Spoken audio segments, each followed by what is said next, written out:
Well, hello everybody, and I just wanted to talk about the emptying of the grey waste tanks. I had a lot of comments from when we showed you the routine of people saying, well, why don't you just use a WasteMaster? And I think I did say in the video that the WasteMaster was like too big to get underneath, and I think I've explained that in some of the comments, but I thought it was worth actually making a little video to show you all the things, well, the sort of restricted area that we've got to get a WasteMaster into and make it empty, and where the tank is and where the levels are and why it won't empty out. Now, I have tried it before we started to do that whole routine, but because everybody's saying, well look, just use a WasteMaster, and explaining, you know, the laws of physics where water levels are concerned, I sort of do understand that if water's higher it will drop and levels should equalise, but I think what I haven't explained is how low the outlet is and how low the grey waste tank is, because it has to be underneath the floor, of course. And anyway, let's get on and show you.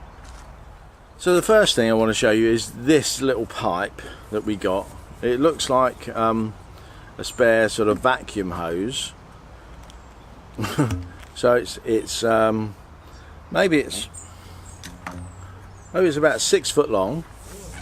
It's sort of nice and flexy. It doesn't collapse up like a sort of expandable stretchy hose, but this bit goes on the end of the waste pipe. So here's the bottom of the van, so the underneath of the van, here's the sort of sill, if you like, of the van, the back wheel, and this bit here is the waste pipe. So that's the grey waste pipe, and you'll see there's not much room, maybe about 6 or 7 inches underneath. So here's our old WasteMaster, and you'll see actually it's, you know, if you remember where the waste pipe was, sort of above my hand, so this won't even fit underneath, let alone the thick end of it. It's not even going to get close. That won't even go under the van at all. So, you know, there's no chance of getting it in there. And I think this is actually higher than the outlet of the water in the grey waste. But let's just show you how that all works and what sort of restricted area I've got. So you'll see we've only just got room to sort of fit the WasteMaster in there, so it's not a great place to be. And this end of it is not even going to go under. You'll see sort of the outlet just about here, and then you know, the chassis of the van is sort of stopping that going under. But I already had the thought, well, I could put it under the other way, but you know, you've got that there, and then I thought, well, we've got that flexible pipe that can go on, and I can move that out there. So let's show you that fitted on and see what happens. So you see the pipe is already fitted on over there. It comes down, and I think it naturally just flips up.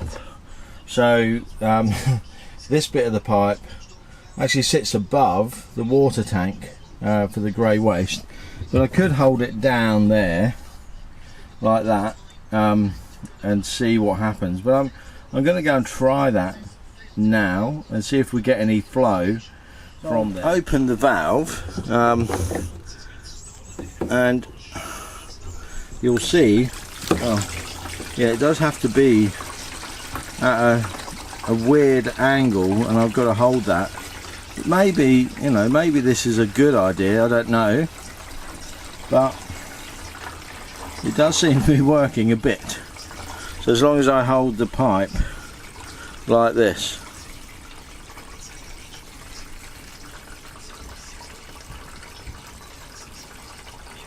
so you'll see that holding the pipe down and then at an angle, the water can flow because it's got enough pressure. There are some issues because the WasteMaster will only sort of fill up maybe half, so that's about 20 litres, so not a great amount.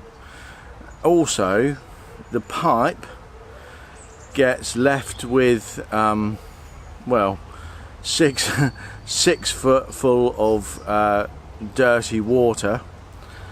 There is, you know, by doing it that way, it's sort of the flow stops and then starts again, and you know, I think there's some sort of air backflow that makes it sort of glug and then shoot out. So there's a bit of spillage around inside the sort of canopy area.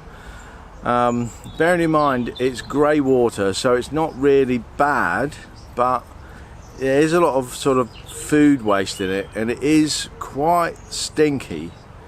So we've now got a bit of spillage on the mats in there. I should have removed the mats maybe, but there's still sort of stinky water on the ground. Plus I've had to empty the pipe of water by sort of just leaving it down on the ground underneath the van.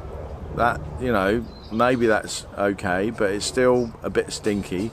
And then when you detach, even if you turn the valve off inside, detach that pipe, and the amount of water from the tank outlet to the end of the waste pipe before the flexible pipe, that's full of water because that's not come out either, and that sort of simply just flows out onto the ground.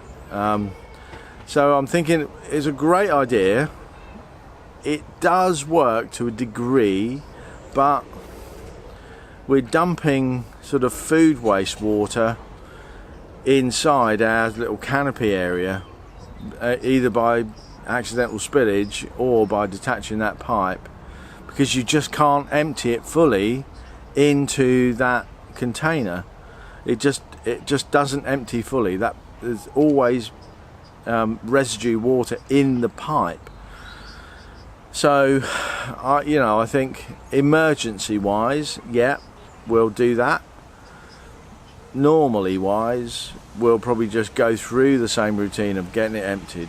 And I think it's going to become, you know, over time, it's going to become sort of a non-issue when we travel a bit more, which is what we intended to do. So, you know, we're not traveling right now because we've got this sort of busy period at the campsite, which is great. I love to see all the happy people on their holidays. It's a really great feeling and a really great site we're at. So, but we will be getting back to our normal sort of shift pattern as this sort of summer period ends, and we'll have the sort of Monday, Tuesday, Wednesday, Thursday to be able to get away for a few days on a very regular basis and show you all of our travel adventures. We'll see you again soon. Oh, thanks for all the advice, guys. Really appreciate it. Bye bye for now.